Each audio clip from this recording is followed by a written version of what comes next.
Glória a Deus, tá ótimo, filho. Vê aí se na frente tá bom.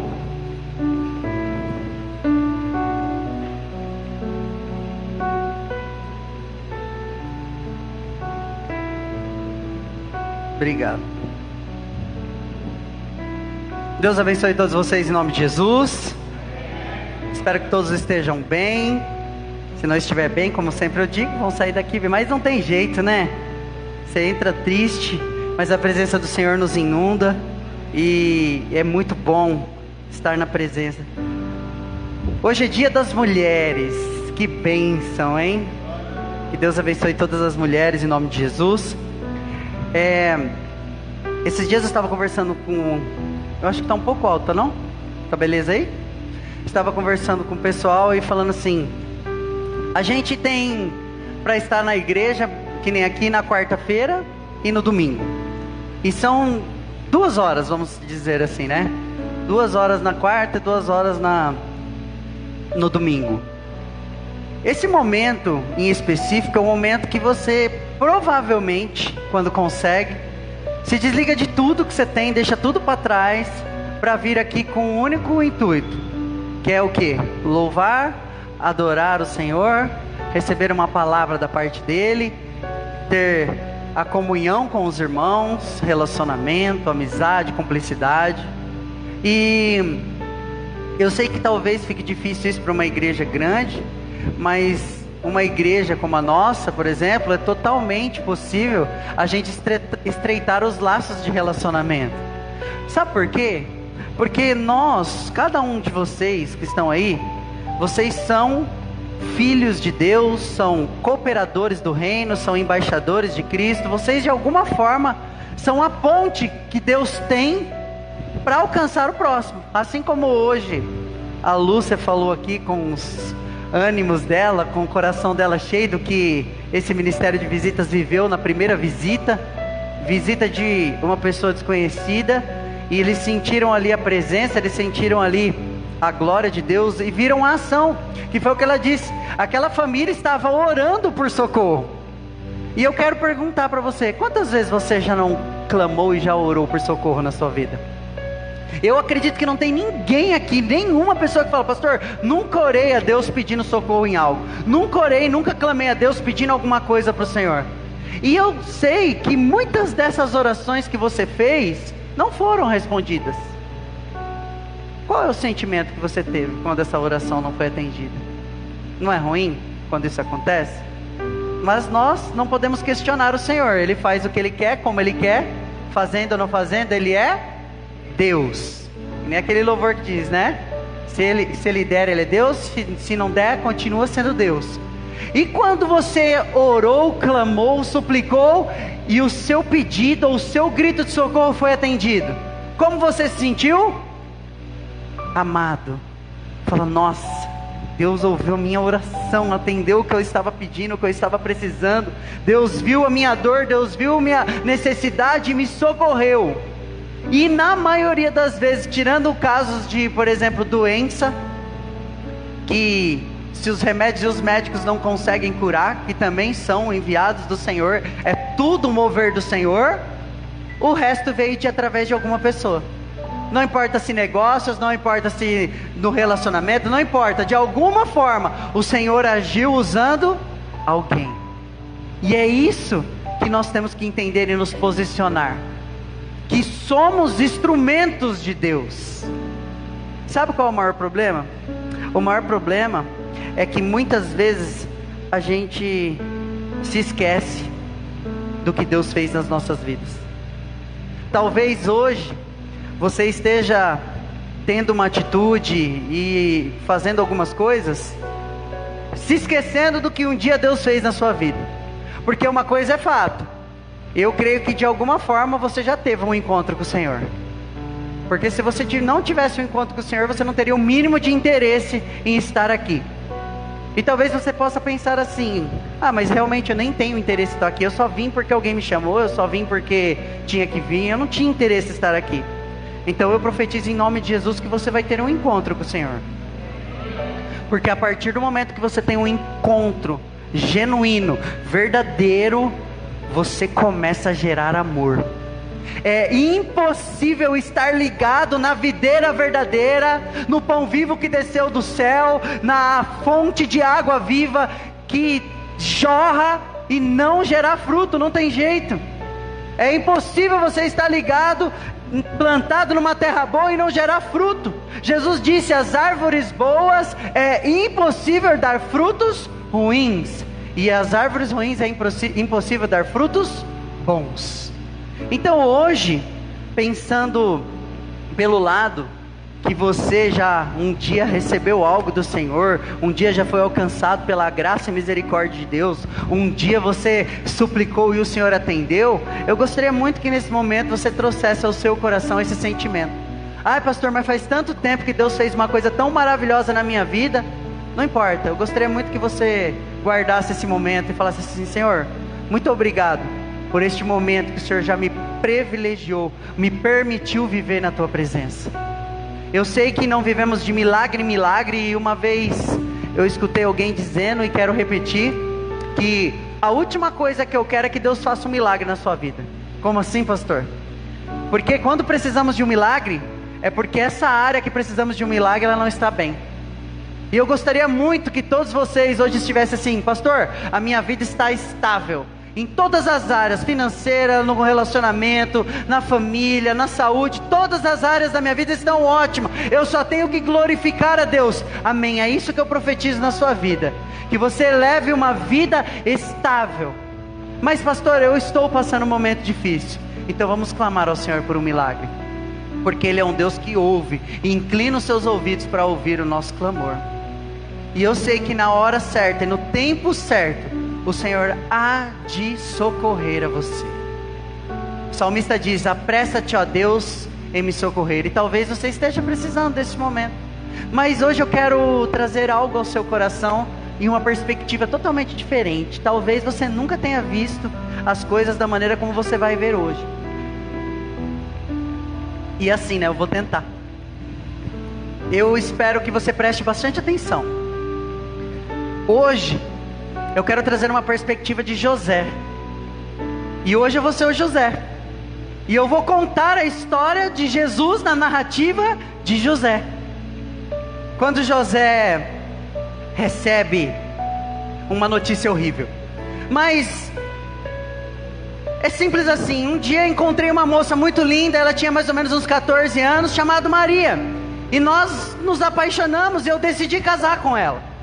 E em pouco tempo, estava tudo preparado, casamento marcado. A Maria me chega com uma notícia meio estranha, olhando para mim dizendo assim: José, tenho algo para te contar. E eu disse: o que é?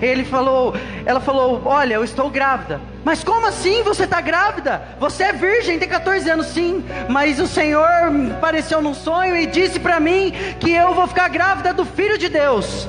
Eu olhei para a cara dela e só faltei dar risada. Imagina que conversa mais louca, uma menina de 14 anos grávida e ainda eu escutar que foi Deus que engravidou ela. Eu vou falar para vocês, eu fiquei totalmente revoltado. Eu falei: essa menina me traiu, está com essa conversa fiada, essa conversa que está grávida de Deus, e além de tudo ainda quer me fazer de tonto, achar que eu vou acreditar nessa conversa. Então eu, por ser um homem tranquilo e não gostar de problema, eu decidi anular o casamento. Mas Maria não parou por aí, olhou para mim e falou assim: olha, Deus, além de me falar que eu estou grávida e vou ter um filho, que é o próprio Deus do meu ventre, a minha prima, ela também está grávida, a Isabel. E eu vou lá na casa dela, porque a Isabel já é velha, é estéril, e então eu quero ir lá para saber se realmente é verdade. Eu vou falar para vocês, eu não estava nem aí, se ela ia, se ela não ia. Eu só sei que ela queria mesmo que ela sumisse de perto de mim, eu não queria mais nem saber de casamento. Eu estava muito nervoso, porque afinal de contas eu fui traído, de alguma maneira eu fui traído. Eu não sei o que ela fez, o que ela tinha na cabeça. Então Maria vai para a casa de Isabel. Só que sabe como é o coração da gente, né? Você está com raiva, nervoso, aí você deita, dorme, acorda no outro dia, aquilo fica no seu coração, as horas vão passando, os dias vão passando, e o nervoso vai sumindo. E aí quando o nervoso vai sumindo, a sua razão começa a olhar para a situação e você começa a pensar: será mesmo que é possível? Eu fiquei pensando, falei: será que é possível que ela está grávida de Deus? Não pode ser essa menina, será que eu sou tão bobo assim a ponto de acreditar nisso? E quando eu comecei a prestar atenção naquela situação, eu pensei, meu Deus, Maria foi lá na casa de Isabel, e Isabel mora a 150 quilômetros de distância. O que vai acontecer com uma menina dessa idade, atravessando esse deserto para ir na casa de Isabel? E aquilo me deu um desespero, eu fiquei louco, eu fiquei pensando, falei, meu Deus, e se ela não voltar? E se ela fugiu contra o homem? Eu não sei o que aconteceu, e aquilo ficou no meu coração. Só que um dia eu estava dormindo, e tive um sonho. O Senhor apareceu para mim num sonho, dizendo, José, Maria está grávida, e essa gravidez é minha, eu coloquei no ventre dela o meu filho, e eu quero que você seja o pai dessa criança. Eu falei, Senhor, eu duvidei, porque é loucura, quem fica grávida de Deus? Eu duvidei, e a Maria não voltava, gente, a Maria não voltava, e eu comecei a ficar desesperado, eu não sabia se eu ia atrás, se eu buscava a Maria, eu não sabia o que fazer, mas quase 3 meses depois, Maria retorna, contando que Isabel estava grávida, e quando ela chega na casa de Isabel, o ventre de Isabel se agita, e a Isabel olha para mim e fala assim, que honra eu tenho de ter a mãe do meu Senhor aqui na minha casa, foi testificado realmente ao Filho de Deus que está aqui na minha barriga, José, e nós nos casamos, e ficamos muito felizes. Eu estava assim, sem entender, falando, Deus, por que você me escolheu para ser pai do teu filho, pai de você, pai de Deus, pai de Jesus? Então, como a gente conhece um pouco das Escrituras, se você ler o livro de Miqueias, no capítulo 5, versículo 2, você pode procurar na sua Bíblia depois, lá diz que o Messias, o Salvador, nasceria na cidade de Belém, mas nós estávamos longe de lá. Só que de repente veio uma notícia dizendo que haveria um recenseamento. Quem aqui sabe o que é recenseamento? É aquele negócio que as pessoas vão lá contar quantas pessoas tem na cidade, de que raça é, de que religião é, sabe? E para que isso acontecesse, nós teríamos que voltar na nossa cidade natal. Adivinha onde que eu morava, onde eu nasci? Em Belém. Então peguei Maria e fui para Belém, para que pudesse passar por esse censo. E chegando em Belém, a cidade estava lotada, porque tinha muita gente voltando para a cidade para participar do censo. Maria, praticamente para dar a luz, nós fazendo essa viagem, Maria prestes a dar a luz. Quando chegamos lá em Belém, Maria ia dar a luz a qualquer momento. Eu fui nas instalações, nos hotéis, e não tinha vaga. Eu comecei a falar, Deus, será que o Senhor esqueceu de fazer a reserva para mim? Será que o Senhor esqueceu de fazer a reserva? Aonde o seu filho vai nascer? Vai nascer na onde? Não tinha mais o que fazer, arrumamos um estaleiro e ali nasceu Jesus. Para mim foi um momento assim extraordinário. Mas eu fiquei pensando, eu falei, Deus, parece que o Senhor esquece de alguns detalhes que para nós são tudo tão importante. Eu acredito, se eu perguntar para qualquer mulher, você quer ter seu filho em qualquer lugar? Vai falar, não, eu quero fazer pré-natal, eu quero ir para o hospital, eu quero tudo certinho, e nós não tivemos isso. Então tem hora que Deus age de maneiras que a gente não entende. Talvez você olhe para os escritos, talvez você olhe para os homens, os profetas, e você fala assim, esses homens viveram coisas extraordinárias, foi uma maravilha a vida que esses homens viveram, mas não é assim não. Os planos de Deus são totalmente diferente dos nossos. Então Jesus nasce e começa a crescer, e a estrela do Oriente se coloca no lugar onde todo mundo anunciava a vinda do Messias. Herodes estava lá, sabia do que ia acontecer. Então quando os reis chegaram até Herodes perguntando onde é que nasceria o Messias, os pesquisadores disseram que era em Belém. Ele pediu para que esses magos, quando viessem visitar Jesus, depois voltasse lá e dissesse para ele onde ele estava, porque ele disse também que queria adorar, mas era mentira. Quando os magos chegaram para reconhecer Jesus como Messias, como Salvador e o Filho de Deus, Deus também fala com eles e fala, volte para casa e não havia, dizia Herodes. Mais uma vez em sonho Deus aparece e fala assim para mim, José, pega Jesus, pega Maria e vai para o Egito, porque Herodes quer matar Jesus.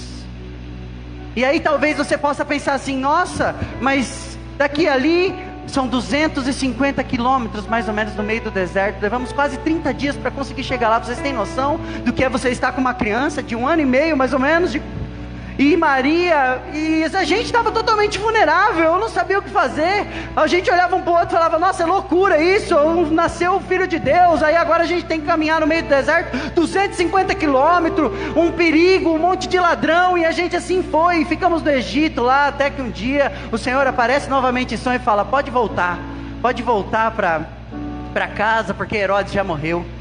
Então a gente volta para Nazaré, para que a palavra se cumprisse. Porque eu fiquei com medo de voltar para lá, onde Herodes estava governando. Fiquei com medo, por mais que ele tinha morrido, eu fiquei com medo. Então eu fui para Nazaré, e a palavra se cumpre mais uma vez. O menino é chamado de Nazareno. E Jesus foi crescendo, e era extraordinário. Jesus crescendo, como uma criança, brincando, correndo, fazendo tudo. E eu olhando todas aquelas coisas acontecendo, e sabe, na maioria do tempo parecia tudo normal. E o tempo foi passando, e eu pensei assim, eu acho que a gente foi um sonho. Por isso que eu perguntei para vocês, talvez você já se esqueceu dos milagres que Deus já fez na sua vida. Talvez aquele pedido que um dia você tanto clamou e o Senhor atendeu, hoje já nem faça mais tanta diferença para você. Sabe, eu comecei a ver Jesus crescendo. Era normal, gente, era uma criança normal, fazia coisas normais. E um dia, quando Jesus tinha 12 anos, nós fomos para uma festa lá em Jerusalém. Nós morávamos meio longe, era quase 2 dias de viagem. Fomos para a festa, ficamos na festa lá. E quando viemos embora, vamos sempre, criança correndo, pulando para todo lado, sabe como é? Já fazia praticamente 2 dias que estávamos viajando. Eu olhei para Maria e falei, Maria, cadê Jesus? Ela falou, não sei, não está com você? Falou, não. E com você? Também não. Você viu Jesus? Não. E a gente começou a gritar, Jesus, Jesus, cadê você? Jesus, e cadê Jesus? Nada de Jesus. Aí a gente esperou, esquecemos Jesus lá e volta. Mais um dia de viagem, desesperado. Falei, pronto, roubaram meu filho, aconteceu alguma coisa. E aí de repente, quando nós chegamos lá, Jesus estava sentado na beira do templo, falando coisas da parte de Deus e deixando as pessoas de boca aberta. Foi uma das primeiras experiências que eu vivi com Jesus, sendo assim o Filho de Deus. E Jesus continuou crescendo, e até os 30 anos, Jesus praticamente fazia as coisas normais como todo mundo. Mas um dia Jesus chega em nós e dá uma notícia pra gente: pai e mãe, eu estou indo embora porque eu tenho um ministério a cumprir. Sabe como é para um filho, para uma mãe, para um pai, quando um filho vai embora? É muito triste, sabe? E eu quero confessar para vocês uma coisa, eu não tive muita força assim, sabe, para seguir Jesus. Porque Jesus começou a fazer coisas extraordinárias.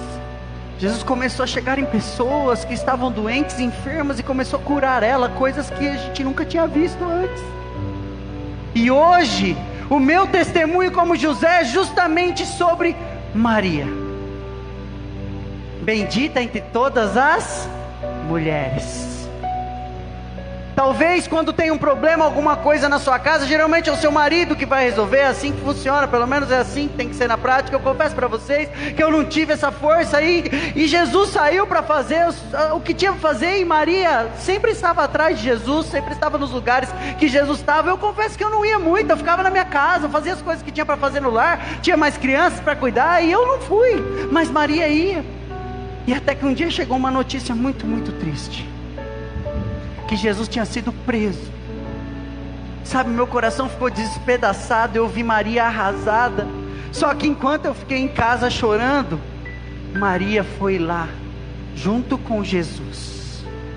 Maria suportou coisas que eu não tive coragem de suportar. Quando Jesus foi preso e foi julgado, e colocado naquele lugar de bandido, de assassino, e aquele povo começou a gritar: solta Barrabás e crucifica Jesus. Eu não tive coragem de estar lá, meu coração não suportava, mas Maria estava o tempo todo lá, olhando o que estava para acontecer com o nosso filho, porque ele era meu filho, e eu não queria ver meu filho. Quem é que quer ver um filho passar pelo que ele passou? E além de ser trocado por um bandido, ele foi levado e açoitado. Jesus apanhou tanto, mas apanhou tanto que eu não sei como ele teve força depois ainda para carregar aquela madeira, aquela cruz. Jesus estava totalmente com as costas flageladas, e meu filho estava dilacerado. Colocaram então uma coroa de espinhos na cabeça dele, e falavam assim: você não é o rei dos judeus? Salva-te a ti mesmo. Sabe, eu não suportaria ver aquilo, porque eu, por mais de ser homem, não tive coragem de olhar. Mas Maria estava o tempo todo com ele. Maria acompanhou ele até chegar lá em cima, no Morro da Caveira, aonde Jesus foi colocado numa cruz, e com pregos de mais de 25 centímetros atravessaram as suas mãos. Eu aqui estou triste, eu estou moído de imaginar. E Maria foi olhando tudo aquilo. Maria acompanhou o seu filho sendo pregado naquela cruz e levantado, pregado com mais 2 bandidos lá. Nosso filho não merecia, a gente não entendia o que estava acontecendo. E eu comecei a perguntar: Deus, o Senhor colocou um filho na barriga da minha esposa, colocou Jesus na barriga da minha esposa e agora está matando ele. O que o Senhor está fazendo aí do céu que o Senhor não consegue salvar ele? O Senhor não consegue salvar o nosso filho, não estou entendendo. O Senhor falou que ele era o Filho de Deus, que vinha para tirar o pecado do mundo e ele vai morrer. Então Maria me contou que nos últimos minutos de Jesus na cruz, Ele olhou para todos que estavam em volta e disse: perdoa-os, porque eles não sabem o que fazem. As pessoas ficaram olhando aquela cena.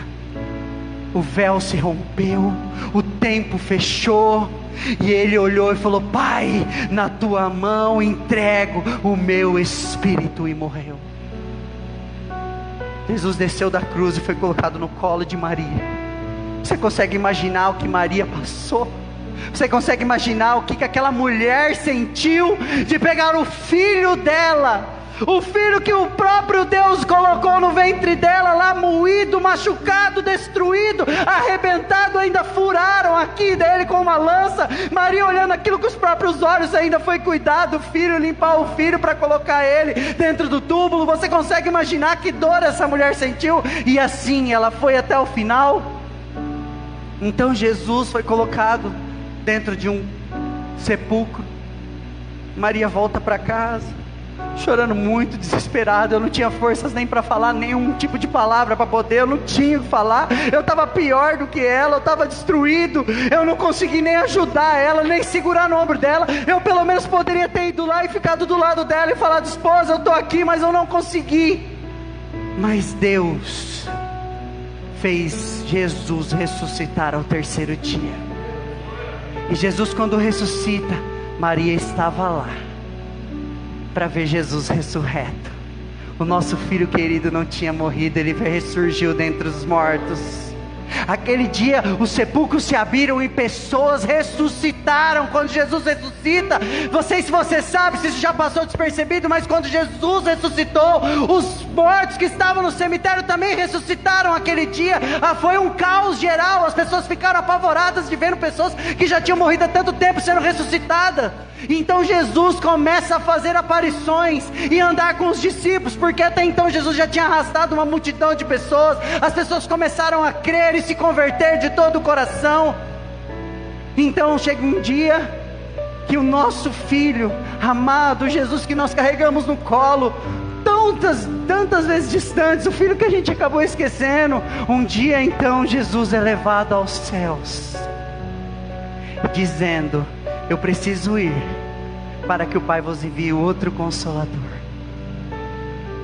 Você pode imaginar o coração dessa mulher? Você pode se colocar no lugar de Maria, a minha esposa? Eu confesso para vocês que eu muitas vezes cheguei a questionar Deus, porque eu não entendia que plano era esse de salvação. Sabe, a gente tinha na cabeça que Jesus iria crescer e de alguma forma tomar o poder e conseguir colocar todas as coisas no lugar, mas de repente Jesus morre, ressuscita, e é uma coisa muito louca para qualquer pessoa acreditar, e vai embora voando para o céu, e a gente ficou sem entender nada. Mas Maria permaneceu firme até o final. Não é à toa que ela é bendita entre as mulheres, não é à toa que ela foi a escolhida de Deus para ser a mulher a qual o Senhor viu graça. Capítulo 2 de Mateus diz isso: graça foi encontrada em ti, e você vai gerar o Filho de Deus em seu ventre. E hoje, aqui como a narrativa de José, agora sou eu mesmo, não é mais José não. Eu quero convidar todos vocês para uma reflexão acerca das mulheres, porque todas as mulheres aqui têm um pouquinho de Maria. Todas as mulheres aqui têm essa essência de Maria, de suportar coisas que muitas vezes os homens não são capazes de suportar, de fazer coisas que muitas vezes os homens não são capazes de fazer. E é de muita alegria hoje para cada um de nós aqui partir o pão que vamos fazer na memória desse sacrifício de Jesus, do Filho de José e Maria, que se entregou e morreu por cada um de nós. Talvez essa história de Jesus morrendo numa cruz, nos salvando do pecado, para você não faça mais assim aquele impacto, Jesus morreu por mim. Mas a gente só sabe na verdade quanto que custa e quanto é a dor quando sentimos na nossa própria pele. E hoje eu quero convidar todos vocês, independente se homens ou se mulheres, a se colocar por alguns minutos no lugar de Maria, com o sofrimento que Maria teve. Tenho certeza que nenhum de vocês aqui gosta de ver ninguém que você ama sofrendo. Quando um pai ou uma mãe fica doente, quando um filho fica doente, qualquer coisa, a gente já fica desesperado. Eu quero convidar você hoje a fechar os teus olhos e começar a desenhar a cena de Jesus apanhando. Começar a desenhar a cena de Jesus carregando aquela cruz e de Jesus sendo crucificado. Eu queria te convidar a tentar sentir a dor de Maria, porque não deve ter sido fácil para ela suportar aquilo, ver o filho dela sendo moído. Detalhe, sem merecer, porque ele passou por tudo aquilo no nosso lugar.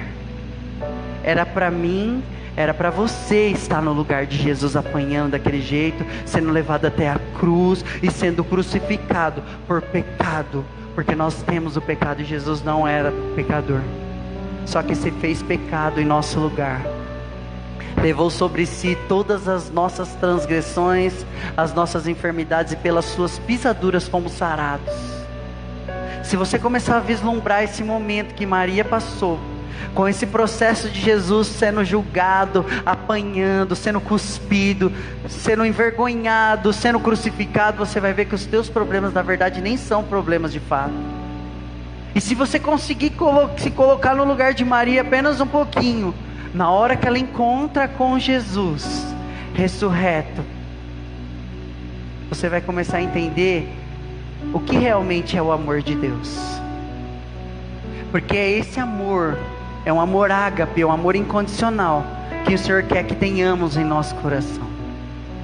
Quando vemos aqui, nos reunimos como igreja, um do lado do outro, no amor, na comunhão, não viemos aqui apenas para cantar uma musiquinha, não viemos aqui apenas para sentar e escutar uma palavra de que Deus vai te dar ou que vai fazer. Viemos aqui como igreja para nos reunir na memória de Cristo, sabendo que um dia Ele morreu e se entregou para que hoje eu e você pudéssemos estar aqui juntos. Não é brincadeira ser igreja, e a igreja tem brincado de ser igreja, a igreja tem fingido ser um clube santo, onde o amor não prevalece, onde as pessoas não se preocupam e onde elas frequentam e pagam para adquirir aquilo que elas conseguem, que elas querem. E nós não estamos aqui para isso. Hoje nós estamos aqui como membros do corpo de Cristo, reunidos num só amor, num só espírito. Você não é inferior, você não é melhor do que ninguém, nós todos somos iguais perante ao Senhor, e Ele ama a cada um de nós da mesma maneira, e a maneira como Ele nos ama é maneira de morte.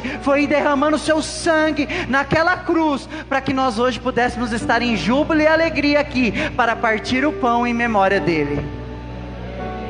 Se você começar a entender isso de verdade, hoje você sai daqui transformado, entendendo que o que a Lúcia disse aqui em cima, vamos nos amar, vamos amar ao próximo, vamos nos doar ao próximo, é literalmente isso. Quando o seu coração queima por Jesus, o amor transborda da sua vida. As coisas não são mais seu dono, elas são apenas coisas que o Senhor colocou sobre a sua responsabilidade para você administrar apenas por um tempo. E a pergunta é: como temos administrado isso que o Senhor tem nos entregado? Como temos administrado os relacionamentos que o Senhor tem nos dado? Como temos administrado o amor das pessoas que Ele tem nos entregado? Como temos administrado a necessidade de estar se preocupando com o próximo? Será que a nossa vida não vai para frente porque a gente só olha para a gente mesmo? Será que a gente dá um passo para frente, dois para trás, porque a gente realmente está preocupado com as nossas próprias vidas? Sabe o que eu quero te dizer?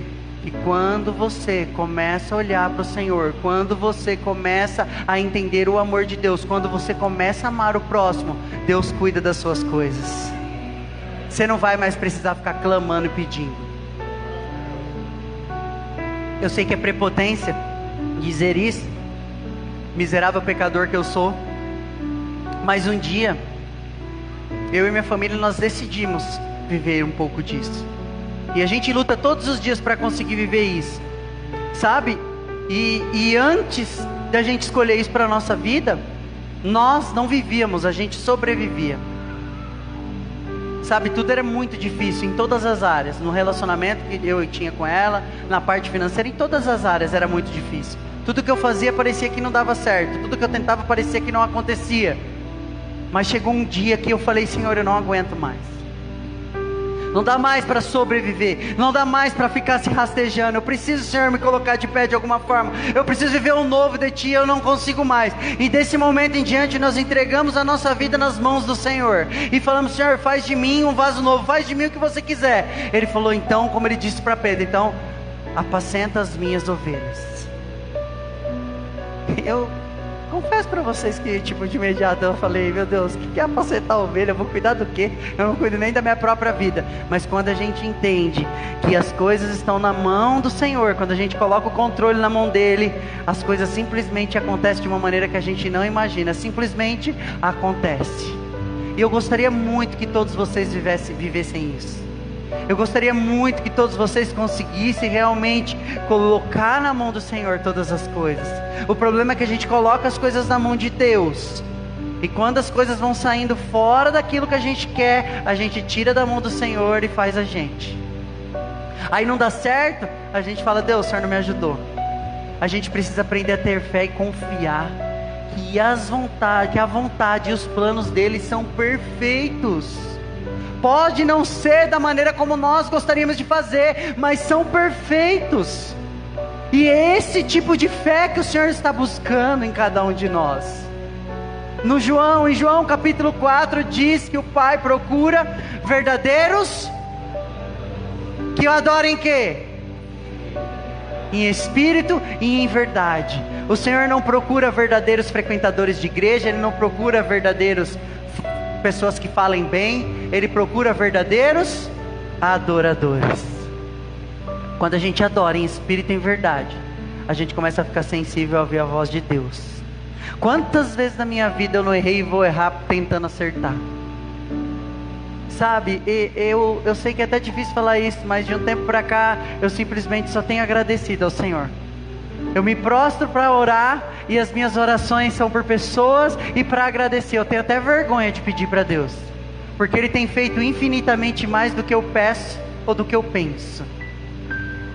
E quando a gente é grato às coisas que Deus faz, Ele derrama cada vez mais, porque é Ele que dá semente àquele que semeia. Talvez você esteja comendo a semente. Talvez você esteja tão apressado na sua vida, que em vez de você plantar a semente, você está comendo a semente. Em vez dessas sementes que o Senhor tem te dado todo esse tempo, você ter plantado essas sementes, e chegar a hora de você começar a colher os frutos, você tem sobrevivido, comendo apenas a semente. E hoje, o Senhor deseja que cada um de nós venhamos ser semeadores do reino, semeadores da obra dEle. Pastor, você está falando de dinheiro? Não estou falando de dinheiro não, estou falando de amar ao próximo como a ti mesmo, de verdade. Amar a Deus sobre todas as coisas, de todo o coração, de toda a alma, de todo entendimento, de toda a força. Será que você se rende às coisas que você quer e deixa Jesus de lado quando fala de você? Ah não, isso aqui eu ainda vou continuar fazendo de errado por mais um tempo? Ou será que você fala: não, eu vou abrir mão? Ah, mas eu não vou conseguir. Eu vou abrir mão porque eu tenho um Deus que me sustenta. Chegou um dia que eu tive que fazer a escolha. Porque sabe, uma coisa que eu vivi na minha vida, e que eu falo para todas as pessoas que vêm conversar comigo, falam: pastor, minha vida está difícil, o que eu faço? Eu falo: faz uma experiência. Faz a experiência que eu fiz. Quando eu fui para o Senhor, e a gente estava muito destruída, minha família, minha esposa, a gente estava muito mal, porque a gente tinha vindo de uma queda muito grande. A gente começou a frequentar a igreja na época, e a gente falou: Deus, o que nós temos que fazer? Na época, eu cheguei para o pastor e falei: pastor, eu preciso mudar de vida, eu não aguento mais essa vida. O que eu faço? Eu quero que o senhor me fale o que eu tenho que fazer e como eu tenho que agir. E eu vou fazer por 3 meses isso. E se em 3 meses realmente nada mudar, minha vida não mudar, e eu não ver nada acontecendo, eu simplesmente vou abandonar e entender que é tudo mentira. Então algumas coisas foram faladas para mim fazer, para mim e para minha família. E a resposta, se os 3 meses deu certo, é que você está aqui hoje. Sabe qual é o maior problema? É quando a gente fica em cima do muro. Quando você vai para Jesus, mas não vai. Quando você diz que crê, mas não crê. Quando você diz que crê, mas as suas atitudes são contrárias do que você fala. Você vai passar 1 ano, 5 anos, 10 anos, 20 anos. E você vai viver nessa... Ai, não acontece, ai, não deu certo. Aí você esmurece e volta. Entregue totalmente ao Senhor. Faça totalmente a vontade de Deus. Eu não dou 3 meses para a sua vida realmente mudar. Sabe por quê? Não é você que vai mudar Deus fazendo isso. É porque Deus vai mudar o seu coração acerca da vontade dEle. E quando Deus muda o seu coração acerca da vontade dEle, você vai ficar cada vez mais parecido com Jesus e pensar as coisas que Jesus pensa. Então você não vai errar. Porque se os seus pensamentos são como de Cristo, o tiro é certo. A porta é estreita, mas o Senhor nos guia por esse caminho estreito. Amém? Nós vamos partir o pão hoje em memória de Jesus. Hoje nós vamos